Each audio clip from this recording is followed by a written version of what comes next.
Bom, hoje eu vou falar sobre esse livro aqui, ó. Viver a que se destina. Mário Sérgio Cortella e Leandro Carnal. Eu separei alguns trechos que eu avaliei como interessantes, né? Então, vamos lá. Tem um trecho bem no início que ele fala sobre as necessidades básicas humanas, que elas antecedem descobrir o sentido da vida. Então, não só a fome, né, que o que vem automaticamente na nossa mente sobre necessidade básica é a fome, mas tem várias outras necessidades básicas humanas que a gente acha que não é básico, porque muitos seres humanos não têm, mas existem muitas coisas que são básicas e cada um faz o seu julgamento, que vem antes de procurar sentido. Então, se a gente já está num papo de sentido da vida, é porque nossas necessidades básicas estão atendidas. Bom, escolhas existem, né? Então, mesmo que a gente não calcule, né, como que a gente estaria depois de um tempo, mas existia um processo de escolha, existia um processo de decisões que fazem a gente chegar até aqui, onde a gente está agora. É inevitável, né? Então, o hoje tem o ontem, né? As coisas não acontecem de uma forma tão aleatória assim, apesar de muitas coisas a gente não ter controle. Bom, o Cortella fala que o dom é uma ofensa para ele. Sempre que alguém fala você tem o dom da palavra, ele se sente ofendido. Porque parece que não se dá o devido valor, né? No tanto que ele se preparou, né? O tanto que ele leu para poder se expressar bem, né? Então, existe muita... Ele fala até que... Aí o Karnal complementa dizendo que é um resquício religioso, né?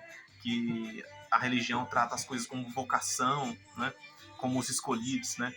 Então, vamos trazer para um contexto de ensino, né? Se hoje eu consigo ensinar algumas coisas, é porque eu fui um bom aprendiz, né? Eu passei por esse processo. Tem um trecho que é interessante, que fala sobre a questão do Paulo, né? Que antigamente se chamava Saulo e passou pelaquela experiência, né? Do apedrejamento, né? De Estevão, né? E depois ele decide mudar a forma como ele enxergava, né? Ele era pregava bem contra o próprio Jesus, né? E depois ele consegue enxergar muitas coisas. E a religião deixa as coisas um pouco obscuras, né? Quando parece que o Paulo teve uma visão, né? Ainda se chamava Saulo, e ele teve uma visão no deserto, se eu não me engano, e ali ele muda, né? Mas trago no livro uma parada muito interessante. Não que não exista uma visão, uma revelação em algum momento, né? Não me considero o direito de questionar a fé das pessoas e como elas sentiram as questões. Mas, com certeza, na mente do Saulo, que depois passa a se chamar Paulo, no próprio apedrejamento de Estevão, ele já tinha alguma dúvida. Né? Porque as coisas acontecem gradativamente dentro da mente do ser humano. Não é tão da noite pro dia assim. Então, mesmo que ele não tenha expresso isso, com certeza ele teve resquícios de dúvida. E depois a coisa caminhou para ele se tornar um ser humano melhor. Né? Então, seguindo aqui, né, a lista, gostei muito de uma expressão de que nada é possível e tudo é possível. São duas mentiras. Existe algo entre isso, que é o possível. Então, a gente não pode tudo. Mentira quem vem te falar com essa ideia de você pode tudo, você chega onde você quiser, pá. Mentira. Isso não é verdade. Existem muitas coisas que são variáveis externas. Então, a gente não chega onde a gente quiser. Mas, falar que também a gente não chega a lugar nenhum, que tudo é impossível, também não é verdade. Existem possibilidades. E a gente está aqui para descobrir elas.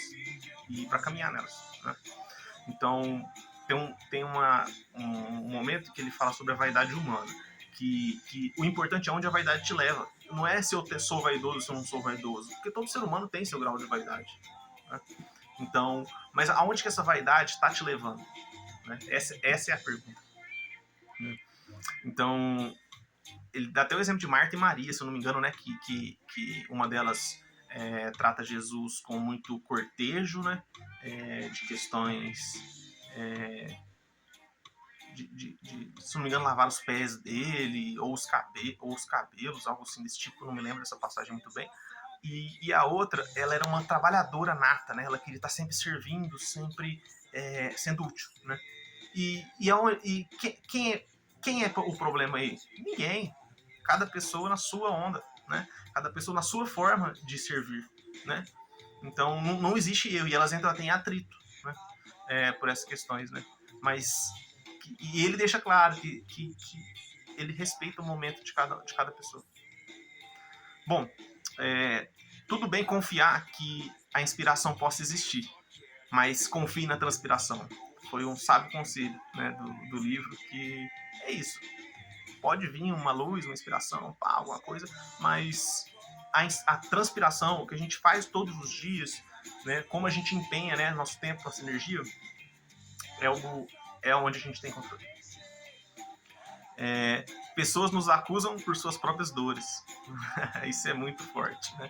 As pessoas, elas tendem a despejar na gente frustrações delas, né? E não que não tenham razão.